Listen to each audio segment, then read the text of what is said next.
It's going. All right. Yes. What's up? This is Chris and Flip. You were just telling me something about South Park and what's the name of that new show? Yeah, no, just because I'm like some conservative commentary about the backlash to Santa Inc. or some of it.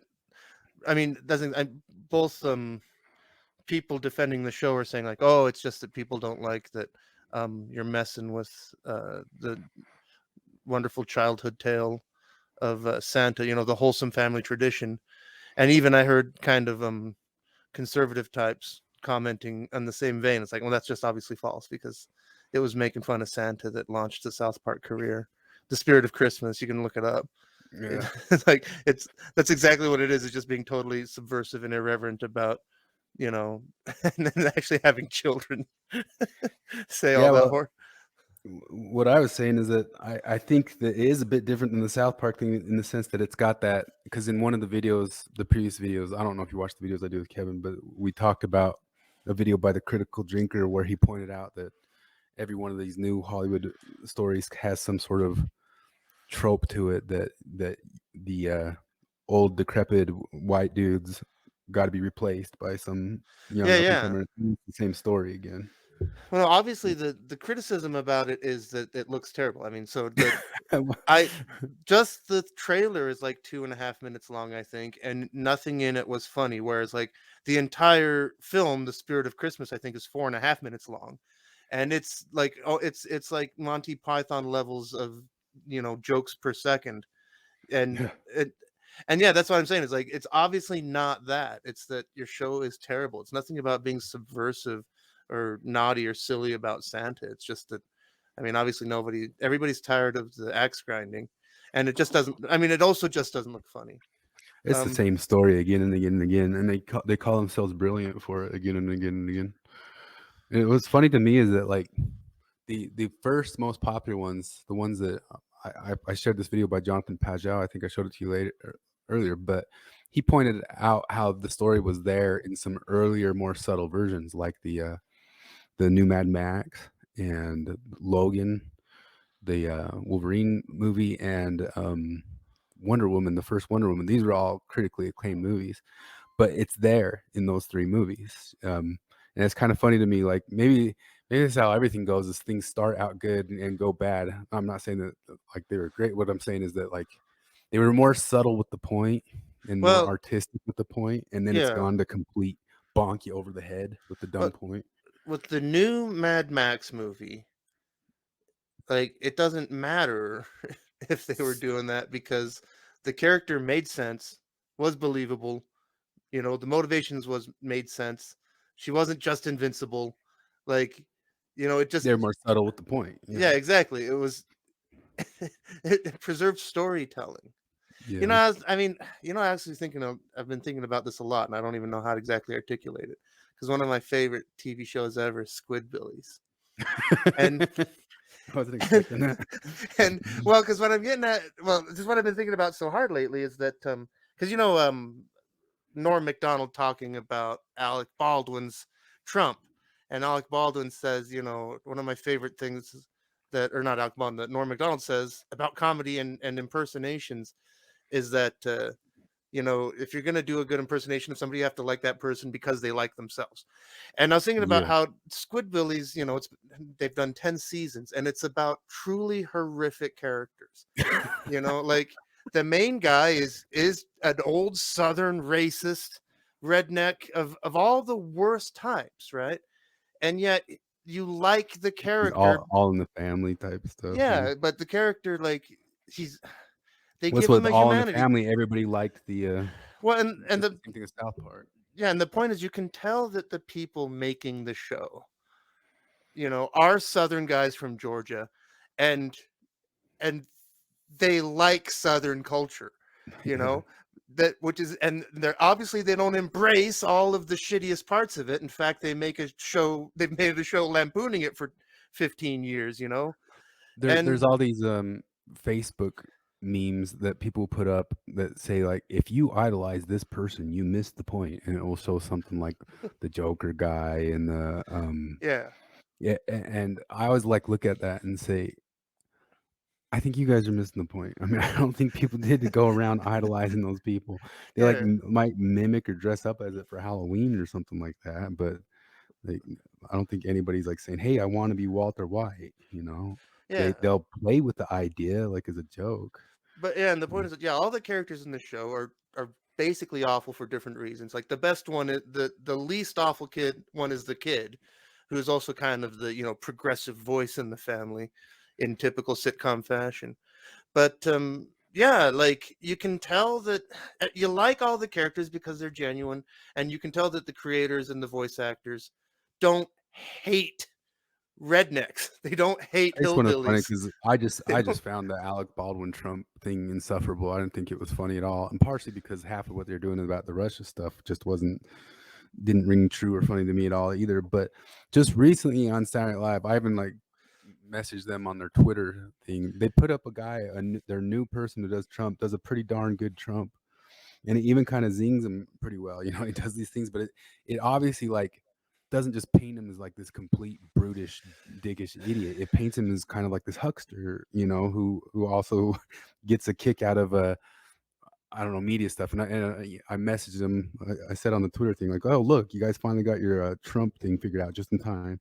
You know what I mean? Like, yeah, it was so obvious that it was just rage filled, and yeah. Well, because it's not hard to figure out because the whole thing about the why Alec Baldwin's Trump wasn't funny is that it wasn't true. And it's not funny because it's not true. And it's not hard to figure out. He really is a huckster. He yeah, really is that in real life. And mm, so go ahead and play that up and you'll be funny if you do it well. That's the whole difference. yeah, One is mean spirited and basically propaganda, and the other one is comedy. yeah, That's all the difference in the exactly. world. Um, but I mean, that was my whole point with the left of those entire 4 years is they thought they found a monster and they thought they had to become a monster to fight the monster and just throw all principles down the drain to fight a monster. But Yeah, and um, I remember very naively thinking for a moment um that like, well, because for 8 years of Obama, the Republicans were just absolutely ridiculous about so many things. oh yeah, They were well that's why obstructionist the and Republicans drove me yeah, nuts in that time frame. But yeah. And I remember briefly having this thought of like, well, all right, at least we don't have to deal with that.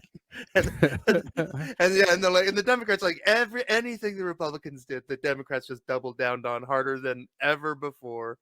Um, yeah, to the point that it became farcical. Uh, yeah, I guess that's just the toilet drain we're circling around. Yeah, I Um, always thought like with the Kavanaugh hearings, like the fact that like the Democrats were so far from reality that Lindsey Graham was right about everything for like 90 straight seconds. like like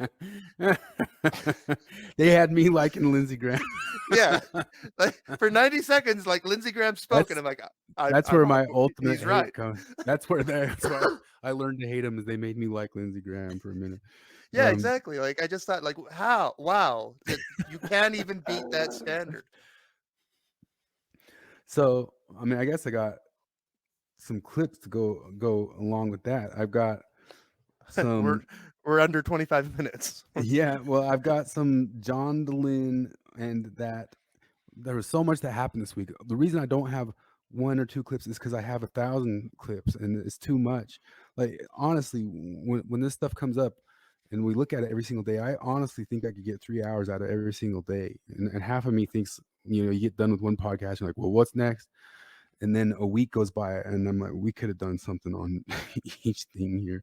But Yeah. so DeLynn did a whole video with a sex abuse survivor, and he also did another video about like the wage or his money, and in both those in the money video he goes into a longer part about saying all the sexual harassment claims against him are just false, false, false, false, false. Is that Fine. was that the live one he did that they dumped? He did two of them. First he did one night, then the next morning he did the exact same one. And you're The first talking about which one? the money one. I He mean, did but like a transparency money one about there's an article coming out, in the Tribune or Yeah. something. Steve Fletcher Stack is going to write an article about him, and they sent him pre-article questions. And he said, I'm going to answer these questions live. And so he answered each one of them Yeah, and live. I listened to the first. I don't know how long it went for. I listened to about an hour of that, Of the but one that then got taken down. yeah, that's the one that got taken down, and then he did another one. He And repeated it the next day. he repeated the next day, he called it the decaffeinated version. And so I guess he felt he got too exuberant the night before, although he gets Somebody pretty exuberant again the next day. somebody Um, must have that somewhere. I'm sure, but Well, the because I wanted to clip the one part because there was one part that really struck me, which is part? because I don't remember exactly what the words There's a were, lot but of parts that struck me. oh yeah, but the part that I that I really wanted to clip is when he says something like, is it wrong to make money Oh providing a yeah, service to ex-Mormons? I don't know, Karen. I don't know. And it's just like, no, John, the answer is no, it's not wrong. It's perfectly fine as long as you are upfront about it. yeah. But Or oh, me I don't gone know. mad. It's like there's half of me that just says you shouldn't have 501c3 this crap. You should just be doing for Yeah. profit No, and shut up about it. that was going to be my next point, is that, like, cuz you just said what you're doing is taking money in exchange for a service. Well, then stop acting like a church and just go into business, for hell's sake.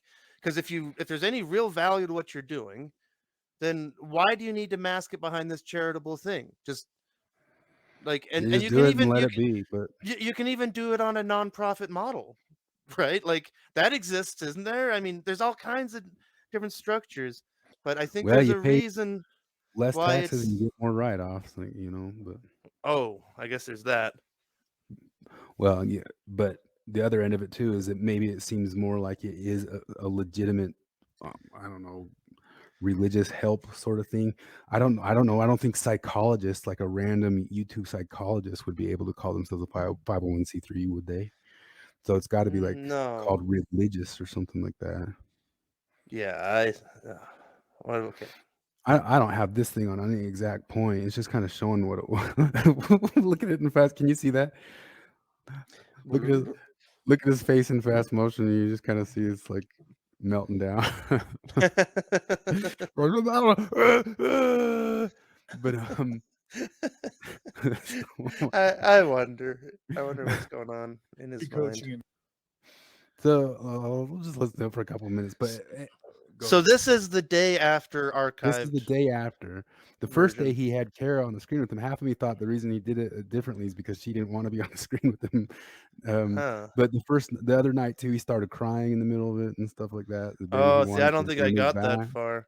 How long did it go for? Because I felt like I listened to it for a long time. I didn't. If I checked out a little bit around the same time you did, but I had the same thoughts that you did. I mean, there's just something about it. Well, first off, one of the things that I've kind of pointed out is like that Thrive thing and some other different organizations that I think he's obviously making money off of. He had a whole entire thing on this about how he's not making any sort of money off Thrive. It was a money loser this year, and then he donated his $1,000 speaker fee because it didn't make money. And Well, you and I worked at the Salt Palace for a long time. We worked around a lot of these multi-level marketing companies. Well, I guess I'm not throwing this in as a multi-level marketing company because it's not that. It's not a pyramid scheme, but they didn't make money at those events either, John DeLynn. Those events weren't for money making. They were for advertising and community building, but cheerleading. cheerleading. Um, damn it, I was just All the money about this. came. Oh, but the other thing about this whole affair of, like, she called me and asked me these questions or whatever, contacted me and gave me these questions, and there's an article forthcoming. The way he's answering this stinks of classic PR handling. Get out in front of it. Get Yeah. out in front of the story. Like, this is exactly. But And like, what's he getting out in front of? And I think yeah, what he's getting out in front of is I think something you and I already know is that he's making a lot of money now. yeah, he doesn't. And again, and this is a thing where it's like, I'm not necessarily saying that it's bad that he makes however much. I It's don't just think it. that it's like, I mean, because he says transparency 18,000 times, as I recall, in this thing, where it's like, Well, then just tell us. Just be transparent then. Like, Yeah, the I more don't. you say transparency, and the less you just show us, Mr. 501c3, like, this is a charity. Yeah, I've see, got no stake in this other than I deserve the priest gets a rectory. He gets a place to sleep. He gets a stipend, you know, like, well, like, I only think it's dodgy insofar as he spends so much time trying to present it as this super altruistic thing that he's doing at a sacrifice of his life, yeah, and like supposedly he's out all this money over the years, which I think the claims of that are dubious at best. But um, I'm sure it's probably true that had he like worked up and gotten some CE level job in Silicon Valley or something, he'd have more money today. But not people don't do things just for money on a self-interested side of stuff. Sure, there could be altruistic things to it too, but there's more self-interested reasons to do things that aren't just money as well, like becoming like some celebrity center of ex-Mormonism or something like that. There's a value in that. But um I think that he's getting out in front of that. We think he's making. I think he's making well over 200,000 a year right now. We pulled up something from a 501c3 that claimed that he had made over 200,000 a couple years ago. It's a couple years after, and he announced somewhere in this video that they had their best year ever. But donations are down, so don't. Um, I'm pretty sure what he's getting out in front of is that it's just a lot of money now, and it's going to seem like a lot of money because he spent a lot of time saying I'm worth my market value. A therapist costs 350 an hour, 500 an hour. He dropped all these like outrageous numbers, and even kind of threw some other people under the bus, saying what their like wages were for that they kind of work around him as counselors and stuff like that. And then he does all this stuff saying like, I had an independent board, a third party independent board. It's your board. It's your board that you put yeah. together of your people. Oh, It's such a that is the exact comment that I had next. Is that it's really obvious and transparent, by the way, that but anyway, the way he goes on all the time about how we are the foundation, we are working, and then but also he often slips into the I, but it's like, no, stop pretending like it's you and people who work for you. Right. I don't think anybody who's working for him is making much of a living wage off of this thing. He's the only one making his living wage off of this. Everybody else takes some help money, you know. For sure. And I don't think that anybody who works for him pretends that it's a we situation. They know what Mormon Stories is and who's in charge. And the way we can tell is because, like, not like the church trots out their accountant for this part. Like, presumably, John, you're busy doing the important podcast stuff. Don't you have one of the people on your payroll whose job it is to do the money? And that's the person that you put on the podcast to answer the questions about the money? No, it's you again. It's always you. It's nobody else but you. That's a good point too, is that you're the one talking about all of it too. But Yeah, there's also stuff about how much the organization made and how much John DeLynn made, and those are the only two people that shows on the 501c3 of having made money. But out of all the money the organization made, and I'm sure there's other money floating around that wasn't even reported there, but some of that's going to be expenses that you and I don't expense from our jobs. You know what I mean? Like there's going to be, so that year said it made something like 460,000, and that he took home 200 something thousand of it. Sure, some of that other money is going to be for like paying other expenses. They only pay care out of the donations made on the YouTube or whatever. Maybe they report them or whatnot. But some of that other money too is like I'm sure he's expensing like leasing cars out of it, and he talked a bit yeah. about which cars he has and whatnot, and um, it's just well, we'll watch a couple seconds of it or not. I don't even know if I've landed on a good spot here. Content. If we were out for the money, if we were selfishly, greedily, financially motivated, we would have put all of this behind a paywall, like many of the therapists and coaches I I just mentioned do. We would have put it all behind a paywall and tried to charge people for giving away this expertise. We chose to give it away. Giveaway. Yeah, he's got a couple of those Ron No. Popeil pitches where he says this video was a $4,000 value, and this video here, everybody on it, their time is valued at $200 an hour. This video is a $600 value. You know, it's But right out he's totally talking out of both sides of his mouth because Yeah. we're giving this away, but you're also justifying how much you make on the basis that you're providing a service. Just make the dumb money, dude. just make the dumb money and be upfront about it, you know. And like the fact that you're not is what makes it suspicious, you know.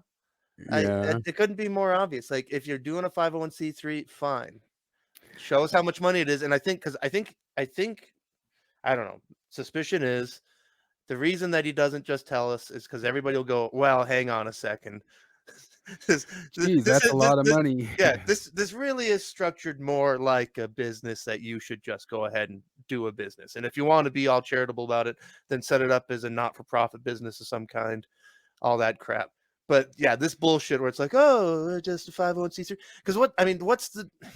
Jeez, I'm going to look it up. What are the basic rules of what a 501c3 has to be? I did look it up on Wikipedia. It's kind of long, but I think there is like a list. Like you have to there's offer a some 10-cent sort of definition, right? services. Yeah. And I thought, like, because as I understand it anyway, There was something about it had to be like religious. My seventh grade civic lesson memory is that like the basic idea of the church exemption is that churches provide services that would otherwise have to be provided by the government. So it's pretty loose. Yeah. That are operated exclusively for religious, charitable, scientific, literary, or educational purposes. Oh, educational. I bet you'll say it's educational or something like that. We got to educate people that. Yeah. So that's pretty damn loose. Yeah. I'm sure you could do it. It's just that once you go down that road, I mean, any sort of other person could probably argue that their thing is that. It's just then they open it up to this sort of scrutiny. And you did it to yourself. Oh, he went into like a long extended thing about how all these people who are going against him and searching out the stuff for him and trying to listen to every word. It's the church and the people are paying churches for it and all that sort of stuff. It's kind of funny because Carden text messaged me, Carden from the Midnight Mormons. He said, What's this video? What's this video of the money? And I'm like, oh, I kind of explained the stuff we already explained. And then he says, oh, would you watch it for me and tell me what happens? And like, tell me something. Like, I don't want to watch that. I'm not going to watch it. Like, I can't pull out the things. But I'm saying is like the types of people he thinks are sitting there watching them, that would be one of them. And they don't watch them. They don't, they get too bored with all these constant long videos. I watch way more than they watch. And I don't watch that much John DeLynn. You and I never really did. I remember way back, I listened to like the whole Richard Dutcher series. There's some that he did the many part ones when I was still in his living room. And way back then, I remember having the thought that like, I wish that some righteous person would do the Lord's work of going through the old Mormon Stories catalog and just cutting out John DeLynn and just leaving the other person talking. Well, because the early... Because I kind of realized that I had sort of, I don't know what the word is, but I have total amnesia for a period of the whole John DeLynn saga. Is that because I kind of forgot about the whole Stay Mormon push, where there was that weird thing. Stay LDS, but that's that. Yeah, that's what my my post yesterday was called Stay Mormon. I put it as the title of my thing, so I kind of explained that why I'm speaking to two different people on the channel and all that stuff. But yeah, before he was even Stay Mormon, my criticism of him, it was like, and because, I guess I figured like, well, this is probably why he's a good first step for ex-Mormons is he's so Flanders. He's just so milquetoast and totally just, yeah. I said he's he's a bit Joel Olstein-y to me, but well, he's become that for sure. Yeah. So they'll play like today and just this week, and it's gonna give me too much stuff to even do because I guess they're doing 5 days in a row with that street epistemology guy, and they did I got a clip of that today, but you can kind of tell it's not really his thing to delve into talking about stuff that way. It's the care persons, but there's so much, like he pumps out like 4 or 5 things a week, and all of them are 3 hours long, and it's impossible to keep like this one video right here on the screen was enough for me this week. At the same time, though, I was like, That's 4 hours. I can't dissect the thing because it's a video with a sex abuse survivor. You know what I mean? Let me show you the couple. That's the sorry, I thought that was the money one. No, this is the other one. The money one was the next 2 days. The next 2 days of right after. But we're saying that kind of one of my points with it is like I feel that he sort of uses this person to make his point rather than like listening to her as like some psychologist. You know what I mean? And I think if you watch the whole episode, it bears out very obviously. I don't even think it's like kind of like, oh, maybe not, maybe it's fine to do psychology with this. But I think he really kind of stops and makes points that like, you need to come to a credentialed licensed therapist like me, and you need to come to stuff like this, and you need to use it. Like he's almost using it like an advertisement for himself. No, Dr. Dehlin does his practices as much psychology as Dr. Phil. Yeah, exactly. Let me show you the couple minutes that I put on the video yesterday. I don't hear your commentary. It's just 2 minutes of this one. Families all together, like we're working on all of this, and why is it still? And he like stopped me in my tracks and said, you know, Rachel, stop. You were abused by your father, and just very blatantly said that. And I was like, this is part of what's going on right now. She's talking about a Mormon leader who did well. You know, and he spins it, you know what I mean? But like this Mormon leader like helped her, you know? Yeah, but he said, don't minimize it. You're having a hard time with it because, you know, this is a hard thing. And even though you've had a lot of positives going on, like, don't minimize it. It's okay that you're still struggling with this. And it was like, gave me permission to not be perfect, to not be okay. And I was like, okay. And then he's like, I'm like, so I don't know what I need to do. And he strongly encouraged that I go back to therapy. This was in my early 20s. And this is a Mormon, I think it was a stake president. And he even encouraged that I go to a non-Mormon therapist. Wow. Yeah. Another lottery. Major lottery. Win. Major Another lottery win you had. Yeah. And I think that's one of the reasons why I feel so important for speaking my story is because I'm in a situation because I won the lottery in a couple of things. There's a lot of privilege. It's weird to talk about privilege because you were a victim, but I just this idea of like most Orthodox Mormon therapists are going to say atonement, believe in Jesus, draw close to Jesus, trust Jesus. He'll wipe it all clean and he'll forgive you. And he'll forgive if there's anything you've done, he'll forgive you and he'll forgive your dad. And the blood of Jesus's atonement will wipe it all clean. Yes. Right? Yeah. So no, and that I've never put it in that way that I have privilege in my story, but I have it's twisted immense privilege in my story. I do. Which is partly why you're alive and partly why you're able to tell the story. Yes. I lost the thread there. There was such a turn. Cause like he changed it into her privilege. She's privileged, and she's got to talk about her privilege for having well, and also the lottery. I guess they're talking about the lottery as in encountering a good leader. Because like I mean, that's one of those things where like my lived experience is that all of my leaders growing up and the stake president who sent me on a mission and then who excommunicated me, we're all great. We're all just class A, and I don't have any complaints. They all did their jobs well, and I liked them. But you know, on my mission, aside from hearing 18 gajillion stories, I personally, as a missionary, encountered some terrible leadership. So I know it exists, but I think I don't know. I think what the stake president said is probably not that atypical. I think it's probably more common.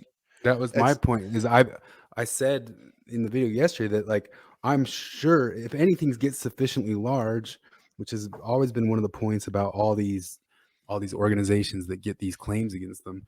If you get sufficiently large, you're going to have a percentage of claims. That's just all there is to it. And probably the truth of it is the vast majority of scout leaders were good and fine scout leaders. The vast majorities of bishops were helpful and caring and good with people. The vast majority of stake presidents probably did the right thing and tried to do the right thing the best they could. And then there is going to be a certain percentage of them that did wrong and screwed it up or didn't do it the right way or messed it up. And I always, like, as a counter to this weird ex-Mormon narrative about how bishops are so stingy and stupid and all this other stuff. After I was excommunicated, what would be my bishop, I mean, technically I didn't have a bishop, but the guy who would be my bishop, out of the ward fund, paid for me to go to therapy for, I don't know, 18 months or so. And he didn't ask for anything in return. And that was great. And I'm grateful for it. When his term, and they don't call it that. What do they call it? do. Anyway, when his term as bishop was up, the new guy called me up and he's like, "Hey, if you want for us to pay for this, you got to come to church." And I'm like, I'm not ready to go to church. I'll go work in your noodle factory or cannery or whatever the hell it is. And he's like, no, you got to come to church. And I'm like, no, it's noodle factory or nothing, man. He's like, well then, and then he's like, well then, that's it. And he cut me off. And I'm not mad about that. Like, he had no obligation whatsoever to pay for expensive therapy for me, Yeah. Listen, a couple more. This is just a little bit further, but he keeps making these cases that So can you try and explain in a way that doesn't just sound like we're being haters on Jesus or Christianity? He keeps making a case like the atonement's not enough. You need a licensed therapist and make sure they're a licensed credentialed therapist. And it's almost, to me, it feels like he's almost like viewing Jesus as a competitor.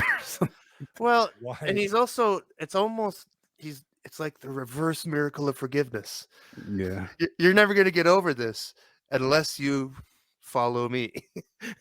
Exactly. I think kind of all this stuff kind of sets up a thing that like the best route and best thing to go through is through him and through this. And Because otherwise you're doomed. Otherwise you're doomed to a life of misery and sadness, because the atonement's not going to work.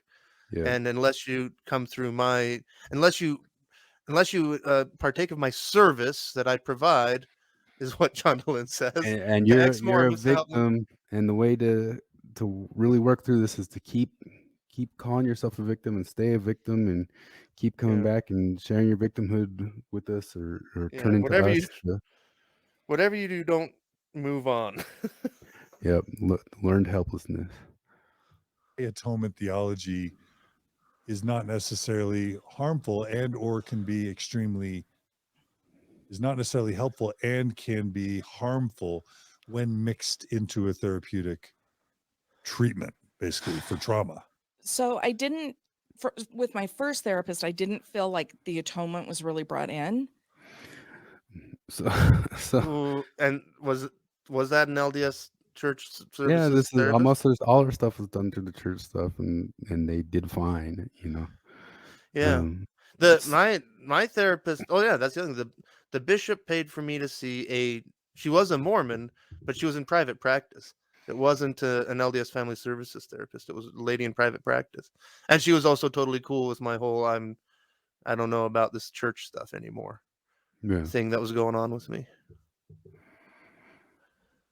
You didn't, but I want to recommend to listeners that they don't go to a life coach for PTSD. Oh my gosh, don't go to a go to a generalist. Go to a licensed professional who specializes in the disorder you're seeking treatment for. Yeah. So the therapy I went to, I feel like my first therapist was very. What is John Dolan if not? What is John Dolan if not a life coach that specializes in what she's going through. Like here again, he is like just call it one way or the other. But like, yeah, he wants to walk this weird ethereal line of like, I'm just a podcast host and head of a 501c3 educational operation, but also at the same time, he's the guy providing. Oh, we've also got links. We've got links to licensed therapists that you can go through. That he said he revealed their wages on live on air. 350 an hour, $500 an hour. Think how much that means I should be making. But part of his whole licensed credentialism stuff is that the flip end of it is that he's been in this kind of long authoritarian, I call it authoritarian, push and move to say that these licensed credentialed therapists, aka John DeLynn, should be teaching and telling the church what they can and cannot do as far as interviewing and bishop discussions and stake president discussions and that sort of stuff. Like they really want to push to have oversight over ecclesiastical well, and you can see the legal threat of that coming. Yeah, like it's slowly rolling that way for sure. Yeah, I mean, I think everything's kind of constantly pushing towards it, and he's pretty open and blatant about it. All right, this is a little thing because he constantly uses the term.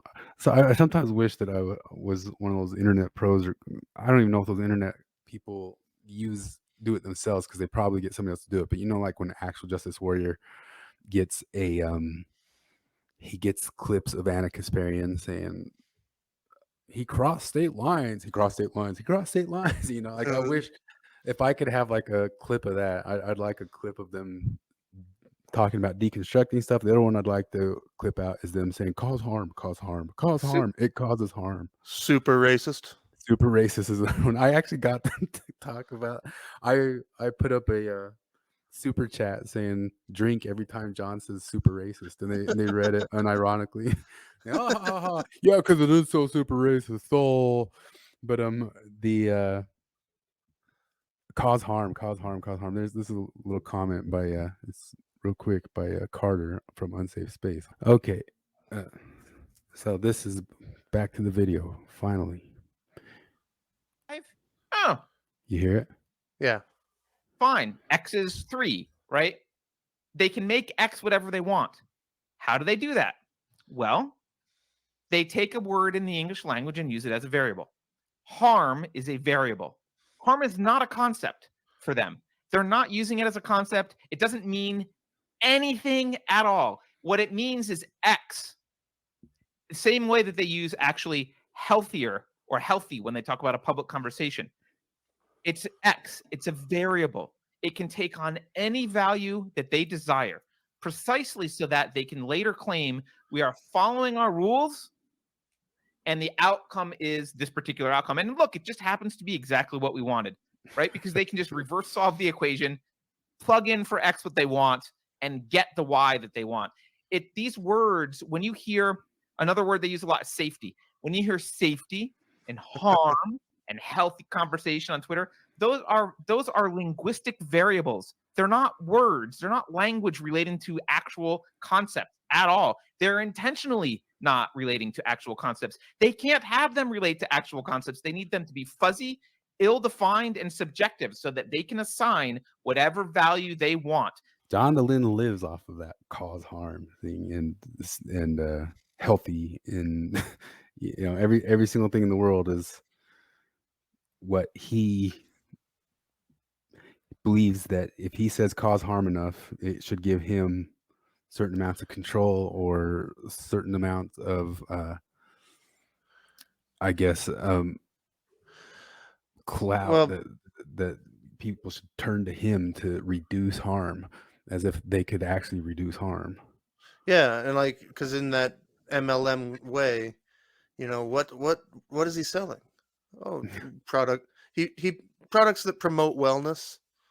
You know, it's like, yeah, what do you get from John DeLynn? Oh, wellness. It's kind of that. It's exactly that. You know, like, is it therapy? Oh, no. It's not that. He's very careful to say this is, it's It's entertainment healthy. purposes. It's healthy Yeah. ways of interacting with stuff. It's healthy. Yeah. Yeah, I think And he used that 700 times in his. yeah. I'm exaggerating in his money thing. Oh, John DeLeon. So then this week they get into this epistemology, street epistemology stuff. Kara seems Is to be that a still around? I thought that was like atheism 1.0 stuff and all well, got he makes the argument that it wasn't. He makes the argument that it was an advancement from atheism 1.0, that he saw that Christopher Hitchens and those guys were too tough and rough, and he figured that he could go do it a different way. I don't know if Huh. that's true. I agree with you. I thought it was atheism 1.0 stuff, but I barely watch it or haven't watched it at all anyway. But there's something about those videos that to me as well they're a bit cringy. In fact, one of the videos I showed today with like a Mormon couple, I half wonder if they aren't actors, because it's just like so convenient to find like a couple in the park ready to have like an hour-long conversation and say all the perfect things in kind of this way that sounds stilted, Yeah. but They talk like recent deconverts. yeah. Same way recent converts, they're all Mormonism, but you can tell it's all not all put together. But there's something about the guy too, the way he talks to him. It sounds like the commitment pattern. It 100% sounds like the commitment pattern that he's putting people through. But let me go to him. Well, I So don't who know. did this? This was Open Stories something? Did street epistemology? So they're doing a street epistemology week on Mormon Stories, and today all they Okay. did was show those kind of two famous. I saw this one probably who knows how long ago it was. He talks to these two Mormon kids. And then this is the one later that I think is stilted enough that I wonder if it's even real. Is it John? It's John DeLynn doing it? No. It's the Oh. street epistemology guy. You know who he is? Oh, okay. It is that guy. See, It's I the was all same confused. dude. Yeah, they're From having him on this week. I And see. Sorry, I'm slow on the uptake. I was all confused. I thought Mormon Stories went out and did their own version of street epistemology. no. I don't think they'd be able to. the the episode today, I thought the episode was just gonna be like one episode like interviewing him, how John DeLynn does, and it popped up, and all the whole episode was just a repeat of the two videos he has without commentary, except in the middle of the Huh. two times he talked to Mormons, because he talks to any sort of religious person. And but there's something like the way he does it is like he stands out on a street corner with a pen. He approaches the people and says, "Hey, talk to me about your faith." This one's believable because I mean it's missionaries. We know missionaries are all kind of always ready to sort of talk about that stuff, but just finding some random couple in the park and getting them to talk about everything. There's something in the way they're talking to. It just to me it doesn't ring true, but maybe it is. But let's go. Explain to me how they got to their conclusion. And if it's testable and reliable, Yep. and you have really good reasons, then I will accept your book. So I am open to taking it. So The way he talks, like they say it's, well, I guess they'll get into it if we get far enough, but they talk about him being so cordial and pleasant with people. To me, it sounds so patronizing. If somebody came and talked to me that way, I would be more mad than if they were just dicks to me. But So that is part one. My headset messed up my hair. So that is part one of Anthony Magnabosco's first interview that we are sharing. Wasn't that In that fascinating? case, with two Mormon missionaries. Also, Anthony has joined us in the chat. So, Yay, hey, Anthony, so glad you're here. this doesn't feel like a Saturday Night Live sketch.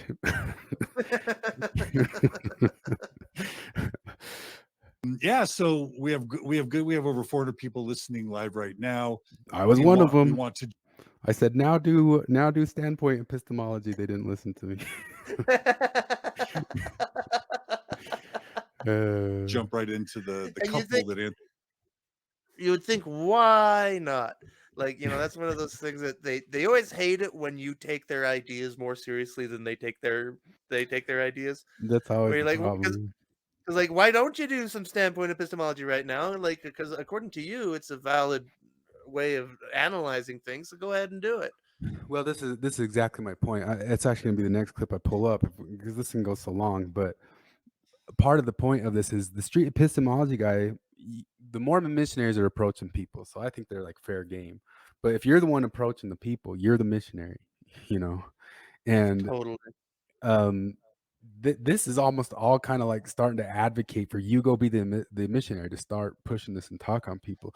To me, the first rule of epistemology and talking to people about epistemology is you got to wait for them to be willing to or interested to talk about this sort of thing rather than just go and like march on people and say, hey, let me poke on your axioms real fast here. Let's open your brain up there and I'm going to poke around in there. But I will do it back to people who think they're getting all smart with it. Anthony interviews next, but before we do, I wrote down some notes on just a couple things that were kind of notable. But Kara, what are some of the you edited this excerpt to kind of clean it up a tiny bit? Yeah. What were some of the things that stuck out for you?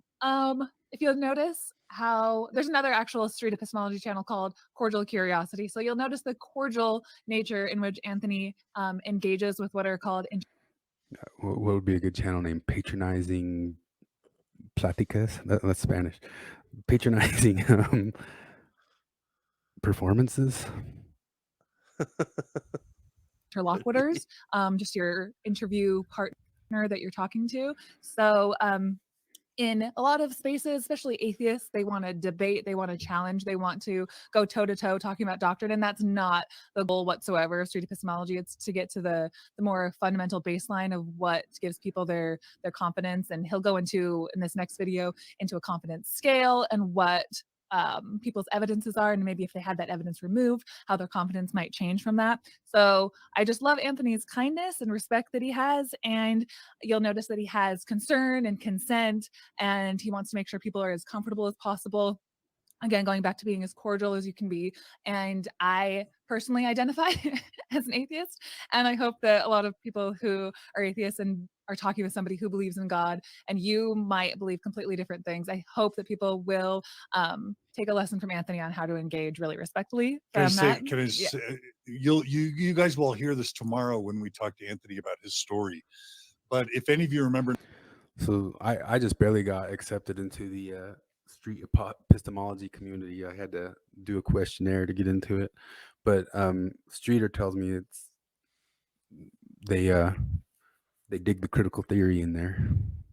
Oh, is it gone all bonkers? Yep. for 9/11 back in 2001, there were years of sort of, you know, what were called new atheists like Christopher Hitchens, Sam Harris, Richard Dawkins. They were just going at believers and just slamming them and mocking them mercilessly. And there was a reaction to the new atheists that was basically is that really John DeLynne's reading of what Christopher Hitchens He didn't was know doing? what went on. He didn't know. I don't think he followed those guys at all. You know, I mean, he's wrong, John DeLynne. You're wrong. That's not. it's also at a time like that time frame in the U.S. We talk about how like these guys are riding the inner tube of down the lazy river. At that time frame, Hitchens, Harris, and Dawkins were talking against the stream. You know, Absolutely. and they were the ones kind of getting approached, and they were the ones pushing back. And it's a bit different than when you're the one of the most super classic Hitch slaps ever is when somebody asks him the question, basically loaded a question like this, basically accusing Christopher Hitchens of going around mocking, making a living out of going around mocking God. His answer is brilliant, you know, and you should look it up. I can't remember. Just, I don't know. There's a million of them. If you look up Christopher Hitchens. Can you sum it up? Or? I don't know. Well, no, you can't. You can't say it the way Hitch said it. But yeah, and doing it wrong, just everything loses. Yeah, that's true. It might be hard to find that there's so many Hitch clips, but yeah, his reading. I think he's also. Don't make noise. So, I don't know if you saw it, but that Atheists for Liberty video. I also put a little clip of that yesterday. Maybe we'll talk about it, but. James Lindsay talks about how he thinks like the old atheist debates are kind of irrelevant right now, just for the sense of we're facing kind of a bigger, bonkier thing that I think these guys line up with, you know, and so it's not even worth trying to, go down those roads, if we can form different alliances for people who are, I don't think these guys are like full critical theorists, but I think they're very smart people, as James Lindsay Yeah. might put it, that they just are going to go along with and not stand up to it. So much of what irritates me about this stuff is they talk about they're going to hold people's feet to the fire about truth. And I know that I could get them hedging and hemming and hawing in 10 seconds about truth. But his reading in that Atheist for Liberty video, they go through like the whole history of what happened to that new atheist movement. And it wasn't because they were too mean that it went away. You know, No. it went away because of wokeism. Yeah. And things that this stuff just lined right up for. And Rebecca Watson killed atheism. yeah, they talk about that.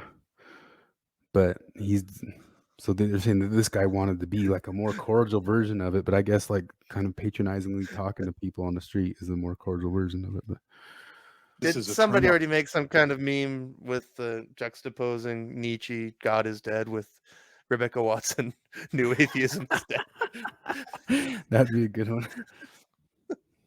Off. And my sense from hearing Anthony's story was that he developed this method in part Yeah. as a reaction to the new atheists saying, if we're jerks, we're going to be turning people off and we're not going to get anywhere. So I think Where are you trying to get? That's one of the things that like the new atheists were jerks in a reactionary fashion. Like they put their thoughts into the world. They weren't going and jumping on people's into people's days and saying, hey, you know what I mean? Like, No, Christopher Hitchens is the only one that you could call a jerk. I mean, I don't think that's the right word for it. no, Hitchens said, "Gentleman yeah. is never rude except on purpose." Exactly. But like, I mean, Dan Dennett, like there's nobody in the world softer Yeah. than Dan Dennett, you know. Harris, that guy's pretty measured, you know. I mean, Dawkins is a little bit, but like, really? Like, Yeah, again, but beyond like, that it too just, is like the most you could say they got in people's faces was really yeah. they put a And book they- out. That's when they got in the face. But And it was, putting out, if you and put they a were book out- responses. Yeah, they were if putting a book out responses. is getting in the face, and then anybody else that you see a face-to-face discussion was people coming at them. Yeah.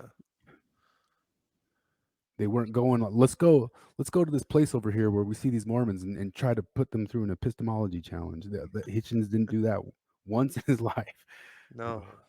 he had a commitment to being civil and respectful, Building and polite. bridges, and That's one of the things I love Right. about him. This is one of the biggest things in the world that is driving me nuts about the past 4 or 5 years is the concept of civility.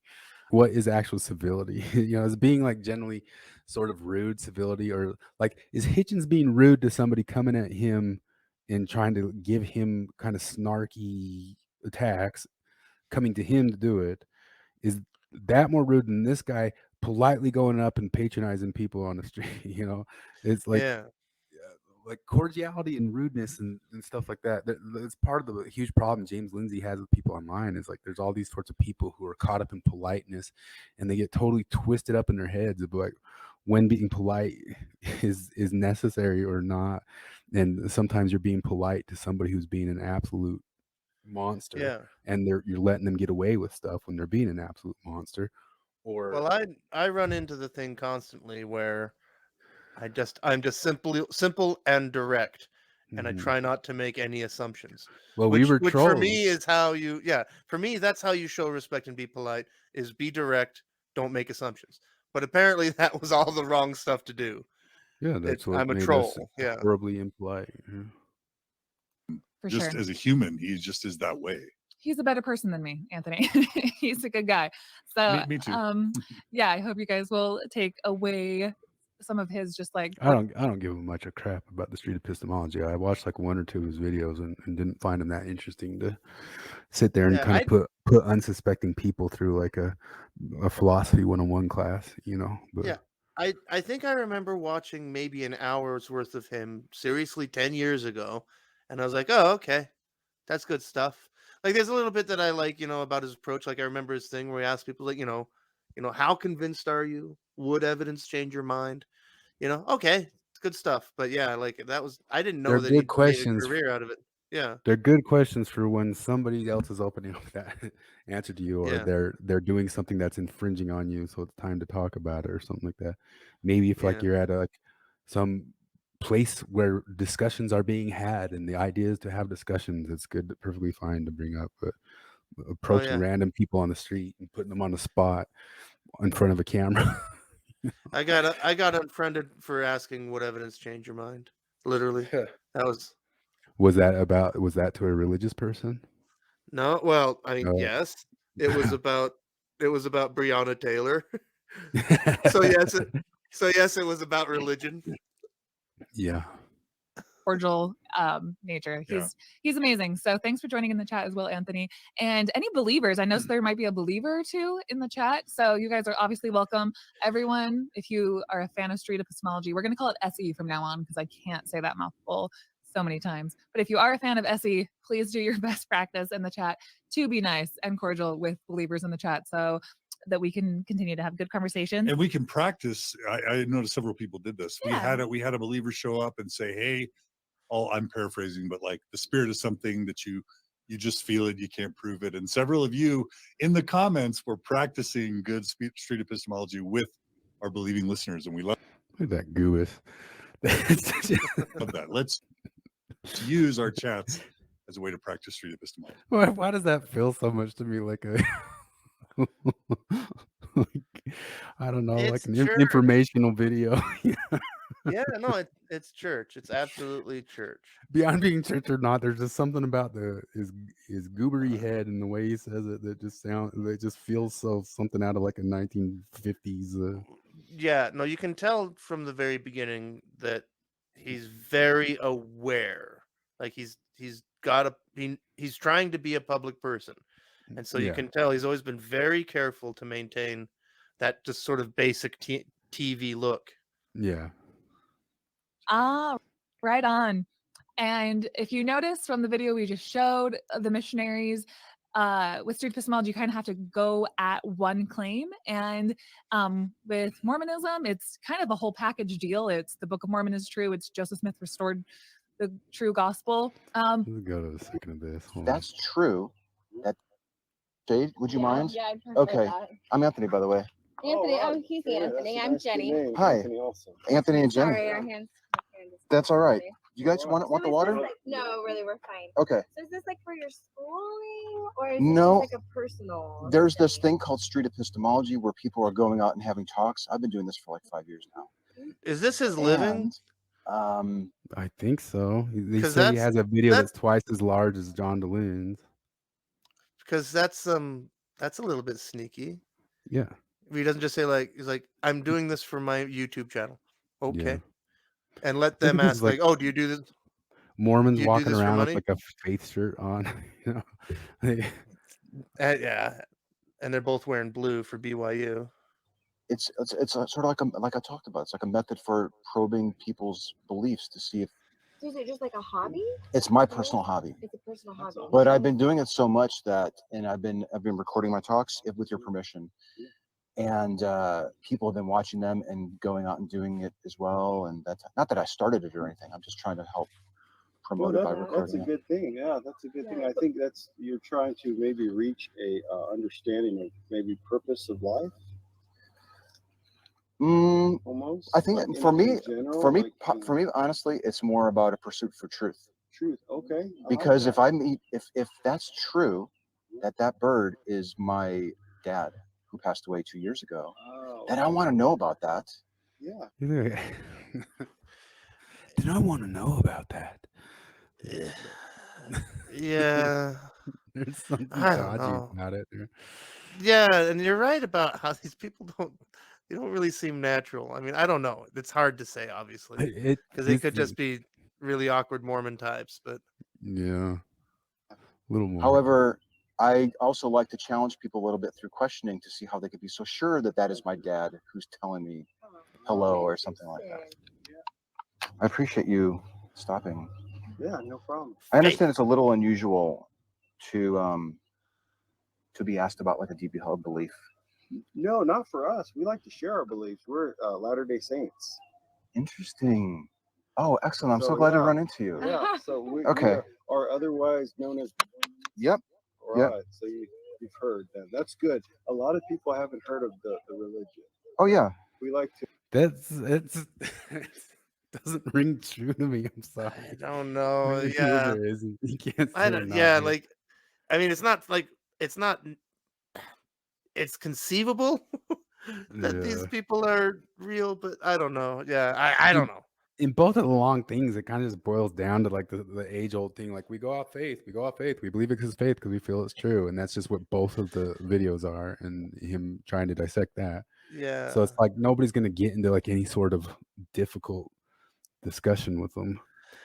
I want to show you this other clip where the guy just got totally tripped up. Let me show you this one. Because like he's getting challenged on some of his truth claims, and it just trips him up real hard. Hold on. Here it is. This street epistemology video here. This guy, I guess he's a street epistemologist, starts asking this random guy about his truth claims.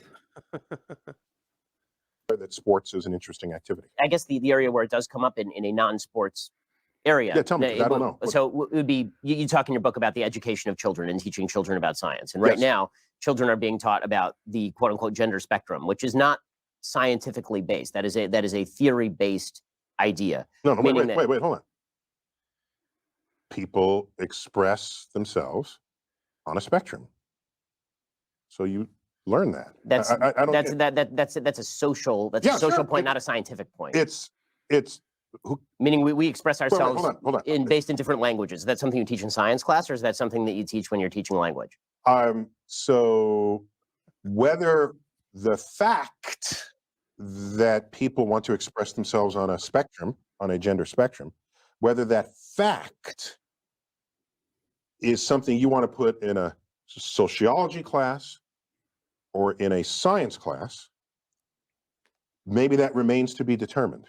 But it is a real fact about real society. Well, of course, nobody's denying that people identify how they want to identify. So the question is, what is the relationship of that to biology? Meaning that the argument is made that trans women are women, for example. And what that seems to mean is that trans women are identical to women. Now, if people want to say trans women are not biological women, obviously that is the case. But people don't seem to want to say that, although that is obviously scientifically true. Trans women are not biological women. Biological women are biological women. But where are you going with this? What is your The scientist wants to know where we're going. Not science. It's how it's people in. Why are you questioning if this is science or it's not science? Where are you going with this? What's Where- the point of this? Well, no, and also because Why are you confronting me about my epistemology on this? Well, I also think that like with the where are you going with this is it's the dog whistle to like, are you just some kind of hateful transphobe? Yeah. But You know, beyond that's that where that too all is is- like that exact moment is that's the dodge out question of science. That's the epistemological dodge out. You know, well we're not going to talk about truth anymore. Now we're going to talk Yeah. about feelings. Oh, wait a minute. I thought from those other videos feelings weren't what we should be acting on. Hold on. Society. But this is a perfect example of an area where suddenly it doesn't matter to say things that are just true. Like why is it bad or wrong to point out? I have another way to approach this. I care what is objectively true in the world as a scientist. Not only does he care about it, half of his Twitter feed is about giving hot takes that will jab at people's beliefs. That's one of his favorite things to do in this planet here. I'm gonna give this hot take jab that's gonna upset you, but it's gonna just be some hard truth for you to hear. Scientist. But let me not say even as a scientist, I just simply care what is objectively true. And science happens to be a pretty potent path to invoke, to find out what is true. And how much do you think is going on in his head right now of like, I cannot say the wrong thing? Yes. so if people express themselves on a gender spectrum, and that is an actual thing in an actual society. If we have not fully explained that scientifically, that's an interesting frontier to study. If you want to say it's only sociological, then it's the purview of the social sciences. I don't care who studies it. It's an interesting fact about society that's worth learning about. To fight someone and say, it's not biological, it's just your this, it's real and it's there. Well, because it's real because it manifests. But it is real because it manifests. But the question of how to classify manifestation is a scientific question, meaning that, for example, there's a woman over at Brown University. She came out with a study that suggested that there was a phenomenon called rapid onset gender dysphoria, in which a member of a particular group would suffer from gender dysphoria, and this person's immediate peer group would suddenly have an onset of gender dysphoria. This paper was so controversial that Brown tried to pull it, and then was forced to reassign it later. You see this sort of treatment. That's a different question. What you're asking now is, are there some topics that should not be studied scientifically? Right. Ooh. Can't poke at some of these truths. Yeah. And is there some taboo? Sam Harris. He's asking, should we not study if rapid onset gender dysphoria is real when it appears to be manifesting itself? Speaks a lot about this. Yes. And I think the concern is, if you study... Sam Harris speaks a lot about this. Kara talks in those other videos about Sam Harris as one of the other heroes. Well, Sam Harris is actually pretty brave about this stuff. And one of the things he talks about is he will have the taboo conversation topics if it is knowledge. Some topic that's a hot button topic, and you bring scientific methods and tools to it. We don't trust, I'm interpreting here, I think we as a society don't trust that people in charge in a free country won't try to legislate something that will constrict people's freedoms. What? This is fun to watch when the hardcore truthy epistemologer people get put on the spot, just like the religious person gets put on the spot. It's so far from the guy who killed Pluto, you know, and taught everybody an important lesson about how science works.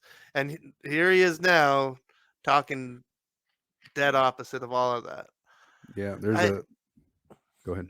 I don't know, just like, I mean, had you not seen this clip? You know, it came up on my feed a gajillion times, and I was just kind of like, part of it, I just wasn't interested, because I'm like, well, you know, you're the Pluto guy. Tell me about space. That's what I like to hear. You know, like I was reading about quark stars last night. I could use somebody to explain that shit to me. Like, well, if you follow his Twitter feed, he's not so much the Pluto guy either. Like he's jam any sort of he likes to jam at the same people that the Mormon Story guys are gonna like to jam at, and he'll go into other areas than Pluto if it's something that is a hot take that might jam at those people. I've never been on Twitter, and but I've seen on Facebook it happen a few times, like the God guy. Remember God? Yeah. Like God started out just kind of being funny and satirizing life, and then very quickly got woke and stupid. I effing love science. Remember, I freaking love science. Used to just be great pop science, then got woke and stupid. Richard Dawkins' page is woke and stupid. There's one that just slipped my mind. I can't remember now already. Oh, Dawkins doesn't even run that page.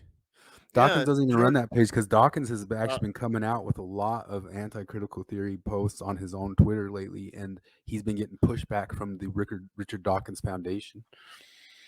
That's incredible. They're all going woke and stupid. Got George Takei. Like early on, George Takei was like, "Oh, it's America's gay uncle." Like, okay, he was meme funny. Yeah, he was meme funny. Crap. Yeah, exactly. And it's like, oh, it's woke and stupid. And yeah, and that's kind of I guess that's what happened to Neil deGrasse Tyson, unfortunately. Yeah. Well, I mean, yeah. Listen, I think there's another hot moment coming up, and then I'm done. Face of that information. I think that's the fear. Well, isn't that? It's a fear. I mean, our own ability to govern ourselves in the face of what could be some information relative to other kinds of information. Isn't that a bit of a problem? Truth isn't so necessary anymore. Problem? Yes. Yeah. It's not. It means it's not a free society. It's not a society of free inquiry, which I think you need ultimately. But yeah. My general take on all of this stuff, from climate change to gender dysphoria to all these issues, is bring out the science and then let's hash it out. I think that the problem I'm seeing on a lot of sides is, what is your motivation?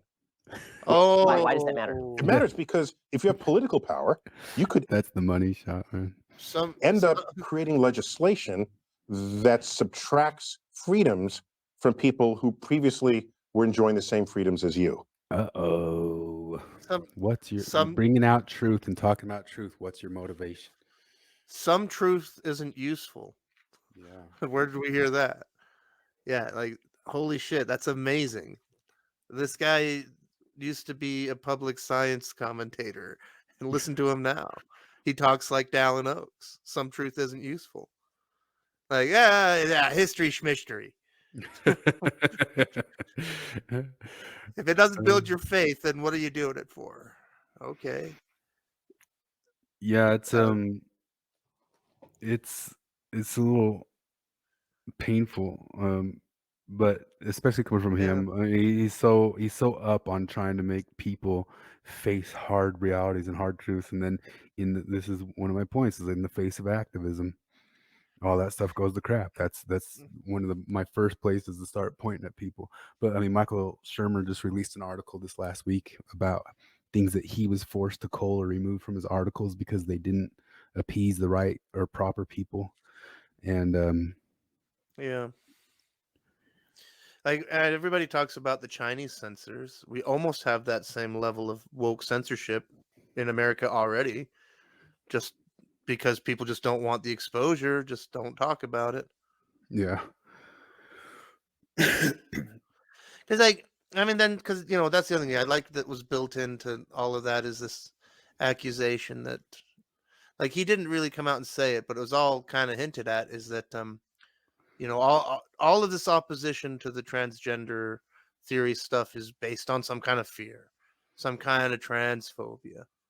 And like, I mean, obviously those people exist that are going to be there everywhere, but like, that's one of those things where, I mean, I'm in a Kafka trap, and that it doesn't matter how much I say, like, no, I don't care. Like I understand if you want to live how you want to live. Like, I understand all kinds of things about feeling alienated, like you don't fit in all this crap. Fine.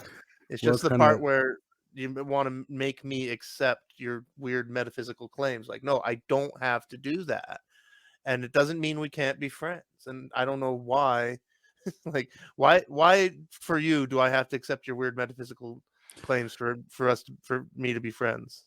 But at the same time, there's this level that they don't, that nowadays the modern kind of evangelical atheist, or I don't know if you call them atheism plus, but those movements, what they would not accept, they use these arguments that they would not accept from a religious person.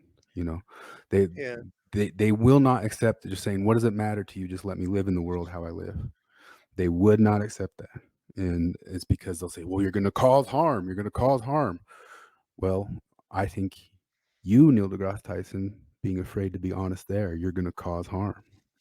Yeah. And what are we going to do about it? You actually have some data. But let me see this one last. There's you got one more?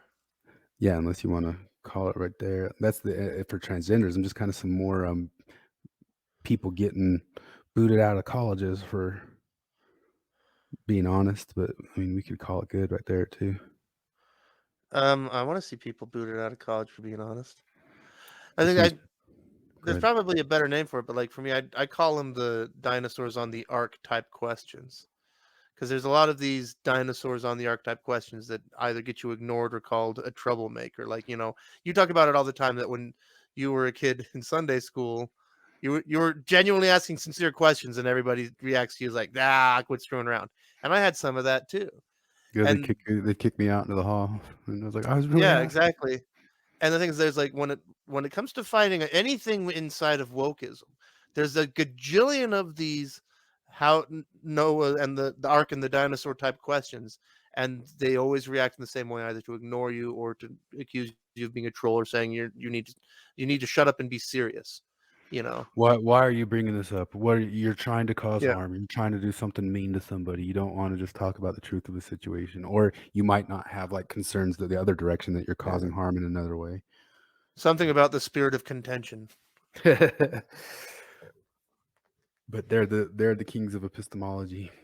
But Yeah. beyond that too, is each one of these types of theories. I mean, I guess we go into more here. Maybe I will in a second. But these theories have explicit descriptions of epistemology that goes against your street epistemology. Are you ready to sit down in front of them and confront them on their beliefs of epistemology and the ways we can know things beyond just confronting them on some of their stats that they use for their activism, which all get dubious, or facts and evidence based around events that they use for their activism that all get dubious. There's a whole other level of they do actual theory that questions your epistemology you're trying to use there. You guys are trying to use a logical positivism to confront the religious, and you will kicks it right out the door if you get confronted with a standpoint epistemology or other ways of knowing or different theories, or like, I hate the word theories, but like they have these philosophies that think that they can argue away why evidence shouldn't matter and why proofs shouldn't matter. They've written it out more than any religion ever has. Yeah. I mean, some Well, religions are talking about faith, but go ahead. I forget her name, the late 1619 Project lady, like a Hannah- direct quote. Hannah- Yeah, a Nicole direct Hannah quote of Jones. hers is objectivity is bullshit. Yeah. She said on Twitter, and then she said, "No, I didn't say that." And Yeah. they said, "Yeah, you did say that." And then they showed her that she said that, and She's a Pulitzer Prize winning historian who believes that objectivity is bullshit. And she also said on Twitter that her whole project was never about objective history. I always said that, and then she deleted that. The Alex Jones defense. Yeah. It was just entertainment. It was an opinion piece. Yeah, but then she deleted that. Alrighty. Particular, we have with your segment just now the declaration of various legal experts that looting is a bad word to use because it is racist. Now, you could argue that there is a particular organization doing the rounds which holds more responsibility for this attitude than anything else, and that organization is BLM. Well, one based Irish... Wait, why are you talking about those statistics? What's your point of talking? Why do you want to bring up these stats? Whose story we're about to get into in this segment, had quite a lot to say about BLM. He had a lot to say, and the Twitter users said that what he had to say was disgusting and horrendous. Twitter offended at something? I'll never. This is a statement from Dublin City University, which is the employer of the Irishman in question. And I'm just going to read it out quickly. Dublin City University is aware of recent posts to a personal blog belonging to a member of its staff. And it carries on. We understand and acknowledge that people will find parts of this blog offensive. DCU is deeply committed to promoting equality, diversity, and inclusion. The university does not endorse any of the viewpoints expressed in this blog, and they do not reflect the views of the university, its staff, or student body. So this is a fairly standard statement from the university. You'll notice they haven't fired this man, whose we are going to get into. But they have released this very sort of public relations statement saying, get off our back, we're on your side, we're diverse, we're equal, we're inclusive. Given how many of these statements get put out, they almost come from a script They do, at this don't point. they? It's so standard. They always say we're promoting equality, diversity, inclusion, or more accurately, as Gadsad would put it, diversity, inclusion, and equity. Or die. DIE. They always feel the need to put that out there. We don't endorse any of the viewpoints. They don't reflect the views of the university, etc., etc. Just please, like you say, just it's not our fault. Yeah, we ain't done nothing. Exactly. So, as is usually the case with Twitter, the condemnation has made its way twice around the internet before the actual statements have got their boots on. So if we move to the next article. DCU released statement after massive backlash to lecturer's disgusting BLM blog. The blog, belonging to Dr. Mark Humphreys from the university's School of Computing, contained comments such as, "The whole Black Lives Matter movement in the US is nonsense built on sand," and "Floyd was another useless criminal who dug his own grave." Spicy. Pretty spicy, I think you'll agree. Now, in a secular, rational society, these comments would pass unnoticed as one fairly random guy's opinion.